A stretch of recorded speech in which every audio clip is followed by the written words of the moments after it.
जब आप भारत को विकास का सपना दिखा रहे हों और दुनिया आपको नजरअंदाज कर रही हो तो सवाल उठते हैं पाकिस्तान पर नहीं, आपकी विदेश नीति पर। एससीओ की बैठक में एक ऐसा संयुक्त बयान तैयार हुआ जिसमें बलूचिस्तान का जिक्र था, मगर पहलगाम जैसे भयानक आतंकी हमले का नामो निशान तक नहीं। इस पर भारत ने बार बार कहा कि पाकिस्तान की करतूत है जिसके लिए दुनिया को जागना चाहिए, लेकिन जब दुनिया जागी तो पहलगाम नहीं बलूचिस्तान याद रहा। भारत ने विरोध जताया, राजनाथ सिंह ने साइन करने से इनकार कर दिया, मगर असली सवाल यह है, क्या अब भारत की बात दुनिया सुन भी रही है या नहीं सुन रही है? आखिर क्यों भारत की पीड़ा पर अंतर्राष्ट्रीय मंच खामोश है? क्या भारत बार बार कूटनीतिक तौर पर अकेला पड़ रहा है? और क्या अब वक्त आ गया है कि विदेश नीति को चाटुकारिता से निकालकर वास्तविकता से जोड़ने का? नमस्कार, मैं हूं अंकुर, आप देख रहे हैं सत्य हिंदी का खास कार्यक्रम बेबाक मुकेश। मुकेश जी, जो मैंने जिक्र किया, एससीओ की बैठक में पहलगाम का जिक्र ही नहीं, इसको कैसे देखते हैं? और बलूचिस्तान का जिक्र है। ये हमारी डिप्लोमेटिक फेलियर का एक और नमूना है। ये एक बार फिर से ये साबित करता है कि भारत कैसे अंतर्राष्ट्रीय मंचों पर अलग थलग पड़ रहा है, अकेला पड़ रहा है। अब एससीओ की मीटिंग जो जिसमें डिफेंस मिनिस्टर्स की मीटिंग थी ये, और जो एससीओ का चार्टर है उसमें स्पष्ट रूप से उल्लेख है कि राजनीतिक, आर्थिक और सुरक्षा संबंधी मुद्दों पर ये एकजुट होकर काम करेंगे। और जो सुरक्षा संबंधी मुद्दे हैं उनमें आतंकवाद भी शामिल है।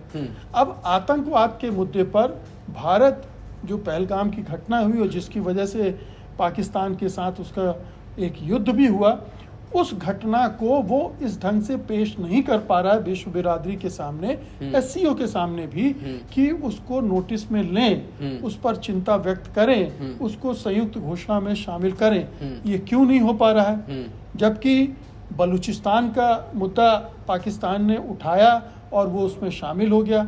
जाफर एक्सप्रेस पर जो हमला हुआ उसका जिक्र उसमें शामिल कर लिया गया, लेकिन पहलगाम हमला जो इतना दर्दनाक हमला था उसको लेकर एससीओ के देश क्यों नहीं तैयार हुए कि उसको संयुक्त घोषणा पत्र में शामिल कर लिया जाता?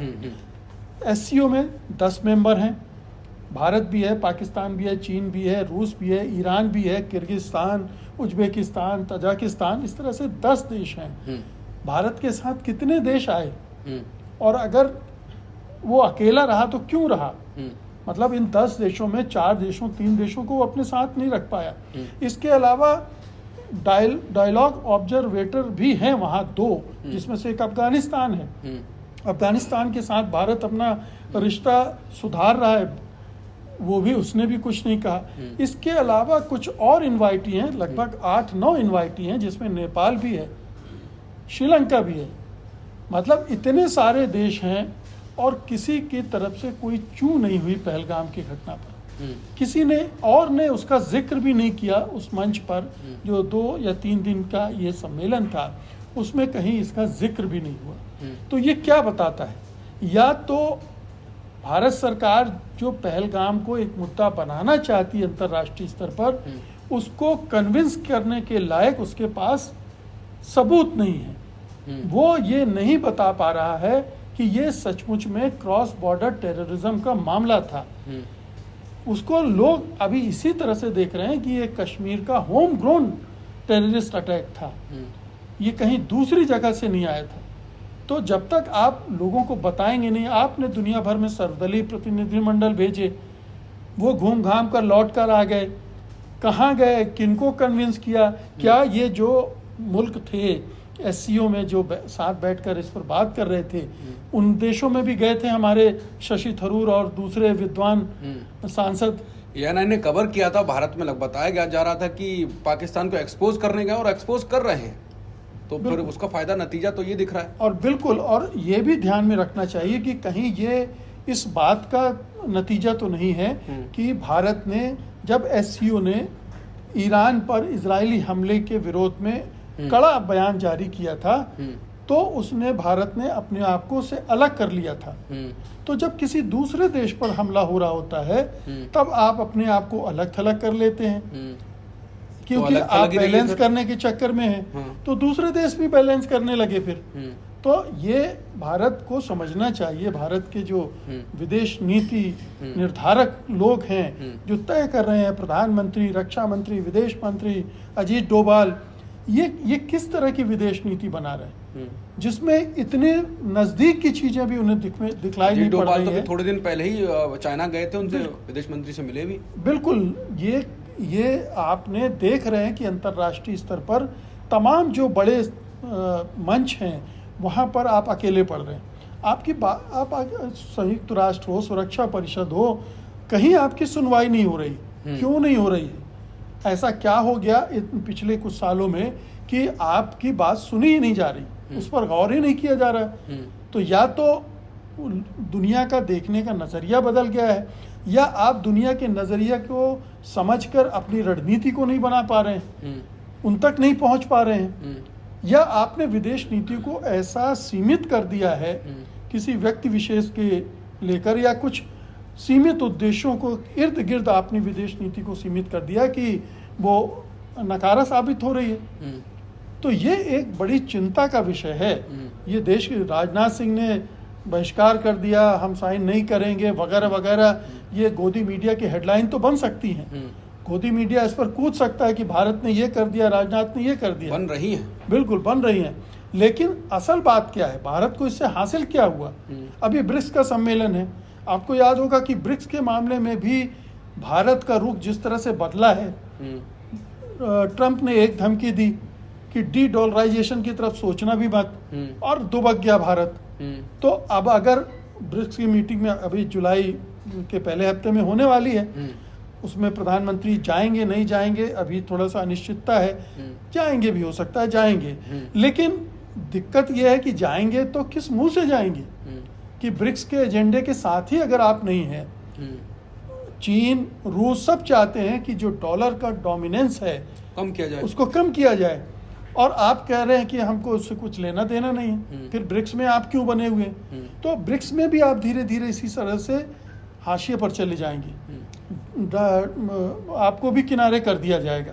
तो धीरे धीरे जैसे जैसे आप अपने आप को पीछे खींचते जाएंगे, आप दूसरे की समस्याओं में, दूसरे के संकटों पे साथ नहीं होंगे, या अगर आपने इतने बड़े बड़े संगठन बनाए हैं और उसके एजेंडे पर आप अपनी लाइन चलाने की कोशिश करेंगे तो दिक्कतें आएंगी। तो हमारे रक्षा मंत्री को, रक्षा मंत्रालय को, विदेश मंत्रालय को SCO की बैठक में जाने से पहले ये तैयारी करनी चाहिए थी कि वहाँ का एजेंडा क्या होगा, हमारा एजेंडा क्या है, हमारा एजेंडा वहाँ पर एक्सेप्ट होगा कि नहीं होगा, उसको एक्सेप्ट करने के लिए क्या होमवर्क करना चाहिए। ये बताता है कि बिना होमवर्क के राजनाथ सिंह वहाँ पहुँच गए, उन्होंने बड़ा आक्रामक भाषण दे दिया पहलगाम के मामले में, लेकिन क्या ढाक के 3 पात।